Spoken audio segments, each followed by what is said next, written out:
तो पास तैयार हो चुका है अब हमारा और हम घूमने जा रहे हैं अब।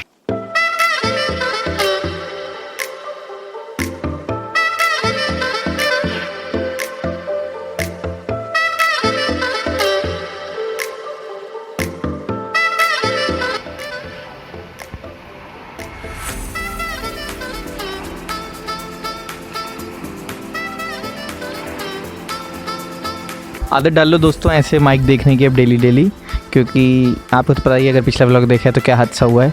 तो welcome back to the channel guys.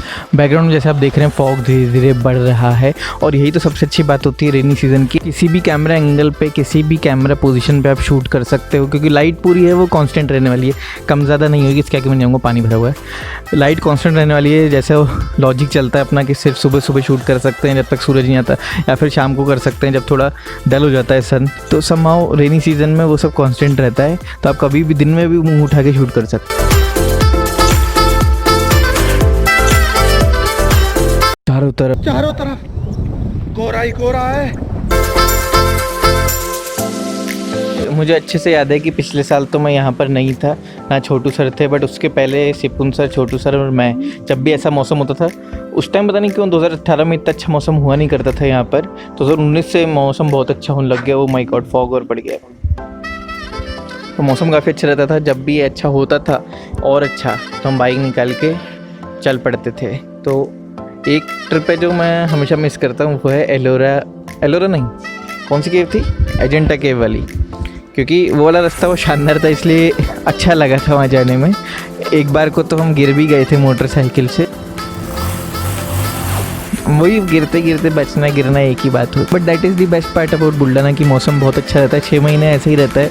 उम्मीद है इस बार भी 6 महीने ऐसे रहेगा, क्योंकि मुझे डाउट है इस बार कि क्या पता मौसम में कुछ गड़बड़ाहट आ जाए। डाउट है मुझे ऐसा मन में, पता नहीं क्यों।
तो निसर्ग का इफेक्ट हमारे यहाँ भी दिखा था।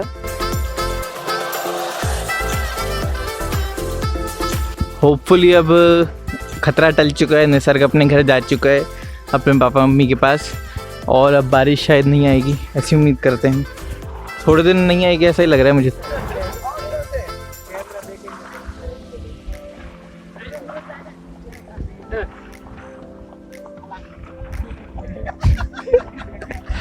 कुछ जानवरों से बच के रहना चाहिए दोस्तों हमेशा। तो बारिश के प्रोज एंड कॉन्स दोनों ही हैं। आप देख सकते हो रास्ता एकदम ख़राब हो गया एक ही बारिश में। हमारा जो एक अकेला पॉइंट था जहाँ हम जाया करते थे, वो पूरा रास्ता ख़राब हो जाएगा, और मुश्किल से थोड़े से दिन और लगेंगे कंटिन्यू बारिश के बाद, हम शायद जा भी नहीं पाएंगे उस जगह पे।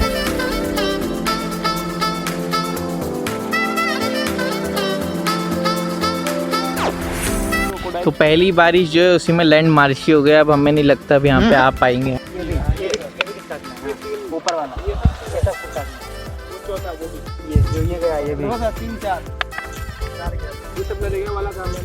इसलिए हम गरीब लोग यहाँ पर आते हैं, नरेगा का काम करते हैं, पत्थरों को खिसकाते हैं जो अभी इन्होंने दिखाए। इनको खिसका के जगह पर रखते हैं ताकि सरकार हमें पैसा दे, मगर अभी तक हमारे अकाउंट में कोई पैसा नहीं आया।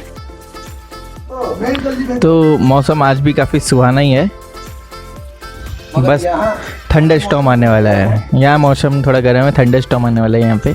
बाकी मौसम बाकी सुहाना ही है आज तो फिर से।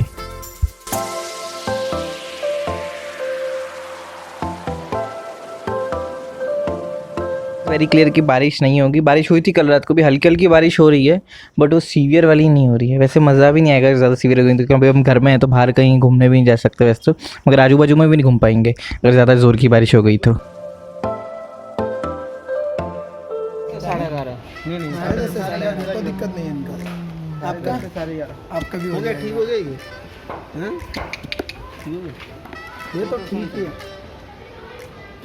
आजा पापा, ये देखो ये कौन है बेटा? से मेल आया, देखो कौन है? मुसनेचर और क्या है? थोड़ा सा नहीं कवर लगा दिया क्या? हाँ, एक तो बटन दाब दिया खाली।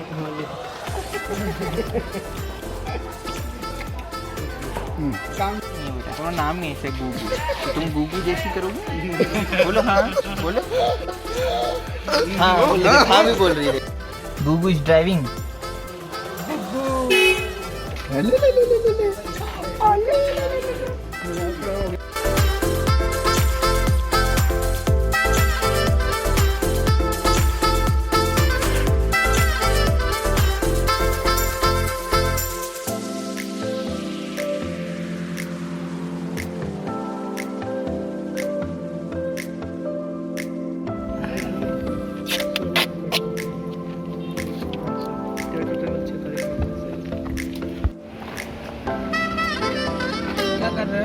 मंदिर बनाने जा रहे हैं हमारे त्रिपाठी सर।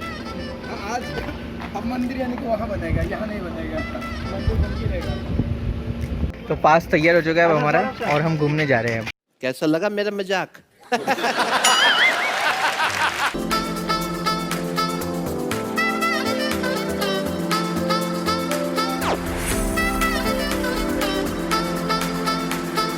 डेफिनेटली मजाक तो था ही ये। हम कहीं भी ट्रिप पे नहीं जा रहे, हम अपने अपने घर में सुरक्षित ही हैं। हाँ, बट कुछ लोग हैं जो अपने अपने घर जा रहे हैं। कौन है आपको धीरे धीरे आगे के ब्लॉग में पता चल जाएगा कि जो लोग गायब हो गए वो घर पहुंच गए, जो लोग दिख रहे हैं वो यहीं पर है। जैसा कि मैंने कहा था कि बारिश के सीज़न में अपन को लाइट की टेंशन नहीं रहती। लाइट एक प्रॉपर कांस्टेंट मोड में ही रहती है, या तो बिल्कुल नहीं रहती या प्रॉपर कांस्टेंट मोड में रहती है। तो अभी अच्छी खासी लाइट है, दिन का ही टाइम है और लाइट ठीक ठाक है। अब अपन को शाम का इंतज़ार नहीं करना ब्लॉग बनाने के लिए। पता लगेगा कि अपन को ब्लू बैकग्राउंड नहीं मिला करेगा जो पहले मिला करता था। और एक और अच्छी बात जो हुई है, छोटू सर ने वही जो बची कुछ एमसील थी वो कैसे भी तोड़ मड़ोड़ के पान की तरह गुटकी थी चबा के इसमें लगा दी गिम्बल में, और गिम्बल वापस से टेम्पररी जुड़ गया है। अभी देखो, अभी स्टैंड पे लगा तो हुआ, अब कितने दिनों तक ये टिक पाता है मुझे नहीं पता, बट ठीक है, जितना जाता है जितने दिन टिकता है अपने लिए अच्छा है। तो केरला में कुछ ऐसा हुआ जिसको सुनने के बाद, जिसको देखने के बाद, जिसको जानने के बाद सबका एक ही रिएक्शन था कि we are we heading towards. थोड़े दिन पहले मैंने सब लोग बनाया था जिसमें मैंने आपको बताया भी था कि ह्यूमैनिटी वो लोगों में ख़त्म होती जा रही है, कहीं ना कहीं डिक्लाइन पे है, डिफरेंसेस क्रिएट होते जा रहे हैं, ह्यूमैनिटी कम होती जा रही है। और उसी का एक और एग्जांपल अपन को केरला से मिल गया। वहाँ पर जो हुआ उसके बारे में मैं दोबारा से पूरी कहानी आपको नहीं बताऊंगा, डेफिनेटली सबको पता है कि वहाँ पर क्या हुआ था, बट उससे एक चीज़ समझ में आती है, एक चीज़ को क्लैरिटी मिलती है। अब दो टाइप के लोग हैं दुनिया में, एक वेजिटेरियन है, एक नॉन वेजिटेरियन है। अब नॉन वेजिटेरियन सही है या वेजिटेरियन सही है उतना मुझे नहीं पता, उतने डीप में मैं जाऊंगा नहीं, क्योंकि फिर से एक वॉर शुरू हो जाएगी कि नहीं वेजिटेरियन अच्छे होते हैं, नहीं नॉन वेजिटेरियन अच्छे होते हैं। मुझे वॉर में पार्ट लेने का कोई शौक नहीं। बट डेफिनेटली एक चीज़ है जिस पे मैं ज़रूर बोलूँगा, और वो ये है कि हम जो ह्यूमन्स होते हैं ना, वो अपने सिचुएशन और जहाँ पर भी रहते हैं या जिस भी तरीके से रहते हैं उसके हिसाब से चीज़ों की तीव्रता, इंटेंसिटी को डिफाइन कर। फॉर एग्जाम्पल, अगर आप यूएसए में जाओगे तो यूएसए में बहुत कॉमन कल्चर है कि 70% जो लोग हैं यूएसए के दे आर नॉन वेजिटेरियन, जो नॉन वेज पे डिपेंडेंट। ऑप्शंस हैं डेफिनेटली, बट वो सिर्फ नॉन वेज खाते हैं।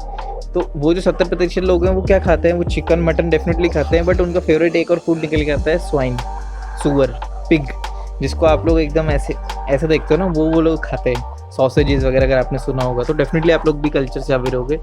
और काउस जो होती हैं जिनके अपने यहाँ पर पूजा करते हैं काफ़ी लोग, उसको स्लॉटर किया जाता है जिंदा, तो उनके हिसाब से उनकी कंट्री में वो अच्छा है। बात कर लेते हैं चाइना की, तो चाइना में एक पूरा का पूरा फेस्टिवल होता है यूलियन नाम का। लाइव डॉग्स जो होते हैं उनको लाया जाता है पकड़ पकड़ के और एक गरम तेल की कढ़ाई में फेंक दिया जाता है, जिंदा, मारकर भी नहीं, जिंदा। और जब वो फ्राई हो जाते हैं तब उनको खाया जाता है। और चाइना क्या क्या खाता है वो तो मुझे बताने की ज़रूरत नहीं, बट क्रुएलिटी जिसको आप बोलते हैं ना कि डॉगी आपको अच्छा लगता है बट वो लोग तो खाते हैं। आप लोगों ने बहुत सारे पिटिशन भी साइन करेगी उसके अगेंस्ट में कि नहीं नहीं डॉगी को मत खाओ, तो आपने उसको क्रुएलिटी बता दिया। आप यूएसए में जाते हो तो आपने बोला सुअर को खाना गंदी चीज़ है और काऊ खाना क्रुएलिटी है, ब्रूचैलिटी है। और वही अपन इंडिया में आ जाते हैं तो अपन नॉनवेज के नाम पे क्या खाते हैं, फिशेस खाते हैं, क्रैब्स खाते हैं, मोस्टली चिकन और मटन खाते हैं।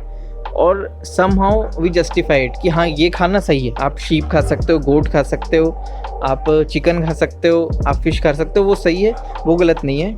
वैसे यूएसए बोलता है स्वाइन खा सकते हो, वो गलत नहीं है। और वैसे ही चाइना के हिसाब से बैड भी खाना गलत नहीं है। उसका नतीजा आपने देख लिया क्या हुआ। इन शॉर्ट आप कंट्री और सिचुएशन के हिसाब से डिसाइड करते हो कि हाँ ये मेरे लिए अच्छा है। तो अब जब केरला वाला इंसिडेंट हुआ तब मुझे थोड़ा शॉकिंग लगा कि एकदम से वेव आई जिसमें सब लोगों ने पोस्ट डाली, बहुत दुख हुआ, सब लोगों को कंडेम किया सब लोगों ने कि नहीं ऐसा नहीं होना चाहिए था, लोगों को सज़ा होनी चाहिए। बट रीथिंक करो एक बार इस चीज़ को। इंसान जो है वो अपने सराउंडिंग को देख के डिसाइड करता है कि हाँ ये ब्रूचल किलिंग है या क्रुएलिटी है या नहीं। अब उसमें कुछ लोगों का ये भी कहना था कि नहीं, जो हाथी को मारना है, इन सब चीज़ों को मारना कि क्रुएलिटी में आता है, ब्रूचैलिटी में आता है, यानी बुरी तरह से मारना है, हेनस क्राइम करना। तो मैं सिर्फ इतनी सी बात पूछूंगा कि क्या आप किसी का मर्डर कर दोगे, जैसे कि आप चिकन मटन का करते हो, तो क्या आप किसी का मर्डर कर दोगे, आप प्यार से उसका गला काट दोगे, बेहोश करके उसको मार दोगे, तो वो किलिंग नहीं कहलाएगी? और आपने किसी को स्लॉटर कर दिया, वो किलिंग कहलाएगी?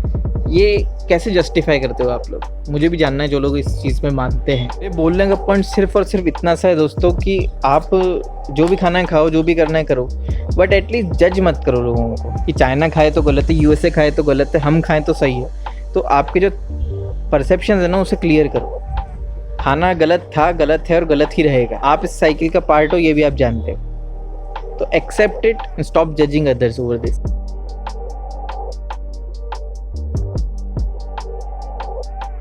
एक और चीज़ मैं आपको कनेक्ट करके बताना चाहूँगा कि कोरोना वायरस जो आया है उसका रीज़न कुछ भी हो सकता है, बट एक थ्योरी थी जो मैंने कहीं पे पढ़ी थी कि जो नॉनवेज खाते हैं अपन, किसी भी तरह का हो सकती है, जो नॉनवेज आप लोग खाते हैं वो जिस सिचुएशन में ग्रूम होता है, जिस सिचुएशन में पलता बढ़ता है, किसी भी टाइप का जानवर हो या एनिमल हो या बर्ड हो जो आप खाते हैं, वो बहुत अच्छी और बहुत हाइजीनिक नहीं होती है, वो बहुत गंदी होती है। क्योंकि बहुत सारे जानवर को एक ही जगह इकट्ठा करके रखा जाता है और फिर वहाँ से कैसी स्मेल आती है। अगर आप पोल्ट्री फार्म के आसपास भी गए हो कभी तो आपको पता चलेगा कि कितनी गंदी स्मेल आती है। तो अब आप सोचो ऐसी सिचुएशन में जाने के बाद भी उस एनिमल को कोई इन्फेक्शन क्यों नहीं होता? रीज़न बहुत सिंपल सा है, उस एनिमल को इन्फेक्शन इसलिए नहीं होता क्योंकि उसको ऑलरेडी एंटीबायोटिक के इंजेक्शन दिए जाते हैं ताकि वो किसी भी तरीके का इन्फेक्शन फॉर्म ना करे।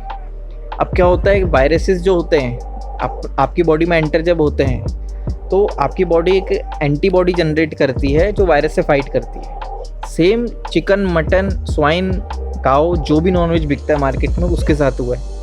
आप जो भी उनको एंटीबायोटिक देते थे, बट धीरे धीरे क्या होता है, जैसे आप अडेप्ट करते हो वैसे वायरस ने भी अडेप्ट करना स्टार्ट कर दिया है। इसलिए काफ़ी सारे वायरसेस अब और ज़्यादा बढ़ते जा रहे हैं और फैलते जा रहे हैं, और वो एंटीबायोटिक से भी नहीं मरेंगे क्योंकि वो अडेप्ट कर चुके हैं उस चीज़ को, उस चीज़ से फाइट करना वो सीख चुके हैं वायरस। तो अगर आप नॉनवेज खाते रहो, मुझे कोई फ़र्क नहीं पड़ता, बट ये बात आप बदल नहीं सकते कि नॉनवेज जो होता है या जो एनिमल्स आप खाते हो वो किस सिचुएशन में डेवलप किए जाते हैं और ग्रूम किए जाते हैं, वो फैक्ट आप कभी बदल नहीं सकते। हकीकत यही है। इन फ्यूचर अपन को काफ़ी प्रॉब्लम आएगी उस सब से, जो एंटीबायोटिक्स दी जा रही है उनको, जो वायरस उसको अडेप्ट करते जा रहे हैं। ज़्यादा बड़ा एग्जांपल नहीं, बहुत छोटा सा एग्जांपल फिर से देता हूँ। ऑल आउट की मशीन हर 2 साल में एक नया प्रोडक्ट निकाल देती है, गुड नाइट की, ये वाला लिक्विड वो वाला लिक्विड क्यों निकालती है? क्योंकि जो मॉस्किटो होता है ना वो भी अडेप्टेशन का प्रिंसिपल अप्लाई करके डेवलप कर लेता है कि उस वाले लिक्विड से वो मरना बंद हो जाता है। बहुत सिंपल सी थ्योरी है, बहुत सिंपल सी बात है, अगर आप समझ गए हो इशारा किस तरफ है मेरा। तो मिलते हैं हम नेक्स्ट व्लॉग में। वीडियो अगर अच्छा लगा हो तो लाइक ज़रूर करना, लगता है आपको वर्थ शेयरिंग है तो डेफिनेटली शेयर करना, कमेंट करके मुझे बताना कि आपका क्या ओपिनियन है इस बारे में। एंड डेफिनेटली अगर आप नए हो तो सब्सक्राइब करना मत भूलना।